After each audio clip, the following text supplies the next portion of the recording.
जयंत पाटील बोलत आहेत।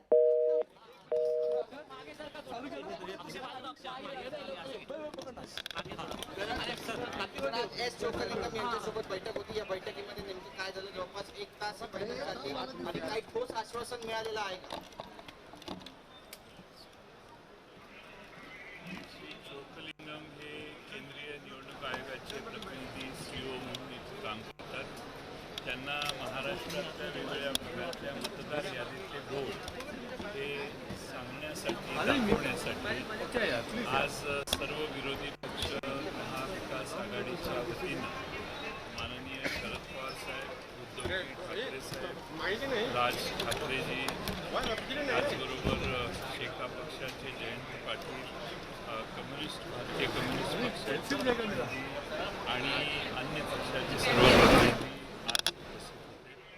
आणि यात आम्ही इंडियन सीओना चोक्कलिंगम यांना आम्ही हे दाखवून दिलं की कशा त्रुटी झालेल्या आहेत।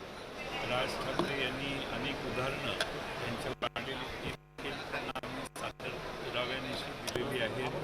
आणि महाराष्ट्राच्या निवडणुकी आधी प्रचंड गोंधळ आहे हे आता बऱ्याच मतदारसंघात दिसतं। आणि तीच निवडणूक यादी जर 1 जुलैला रिलीज करून त्या यादीवर आपण जर महाराष्ट्राच्या राज्य निवडणूक आयोगाने निवडणुका घेतल्या तर तोच गोंधळ पुन्हा पुढे चालू होईल आणि याला आम्ही ऑब्जेक्शन घेतलेलं आहे।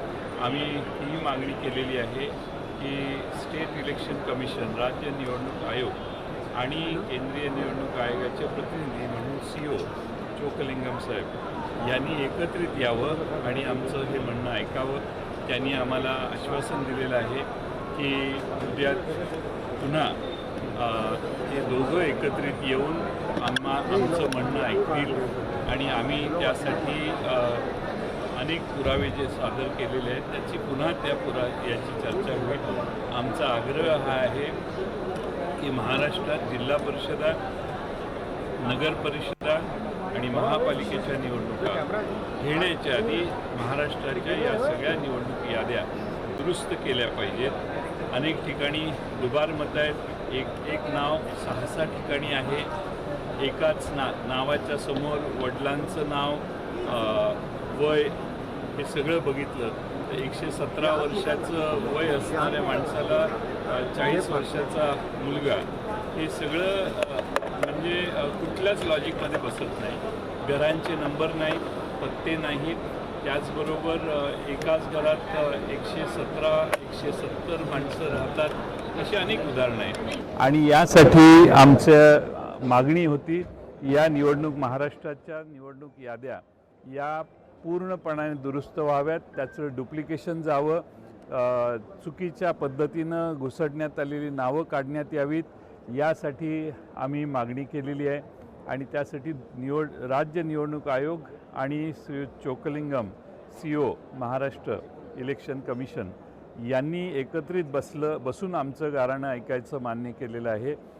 चोक्कलिंगम साहेब हे राज्य निवडणूक आयोगाशी बोलतील आणि उद्या ही बैठक होईल। पुन्हा उद्या 11 वाजता ही बैठक होईल। तुम्ही जे मुद्दे उपस्थित केले त्या संदर्भातली सर्व प्रश्नांची उत्तरं उद्या मिळतील अशी अपेक्षा आहे। व्हीव्हीपॅट पण लावलं पाहिजे अशी आमची मागणी होती। राज्य निवडणूक आयोगाने त्याला नकार दिलेला होता आणि त्यात त्यांनी वेगळी उत्तर द्यायची, सगळ्याची चर्चा उद्या होईल। मी त्याच्या तपशिलात जाणार नाही, पण मला वाटतं ही उद्याची बैठक होईल। आता वायबी चव्हाण सेंटरची पत्रकार परिषद होणार आहे का? ही पत्रकार परिषद होणार नाही। उद्या आमची बैठक झाल्यानंतर जॉईंट पत्रकार परिषद त्या बैठकीच्या निष्कर्षानंतर होईल। आता यशवंतराव चव्हाण सेंटरला कोणतीही पत्रकार परिषद होणार नाही। शरद पवार, राज ठाकरे, उद्धव ठाकरे सगळे हेच नेते हो, सगळेच असणार आहेत। तुम्ही म्हणाले की याद्या दुरुस्त करून पुन्हा फेरमतदान घ्या, यामागचं नेमकं कारण काय? याद्या दुरुस्त करून फेरमतदान घेण्याचं कारण असं आहे, फेरमतदान नाही, याद्या दुरुस्त करा। याचं कारण मी सांगितलं ना, आत्ताच सांगितलं मी।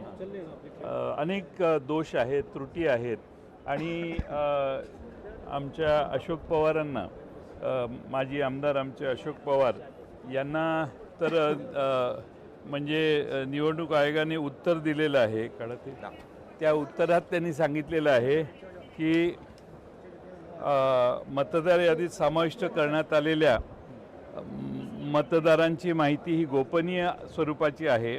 त्यामुळे सदर मतदारांची माहिती ही व्यक्तिगत माहिती आहे. सदर कागदपत्रांची माहिती इतरत्र प्रसिद्ध होऊ नये या कारणाने संबंधित मतदाराची परवानगीशिवाय आपणास उपरोक्त माहिती पुरवता येत नाही. याबद्दल लोकशाही मराठी ऐका, पहा, जागरूक रहा.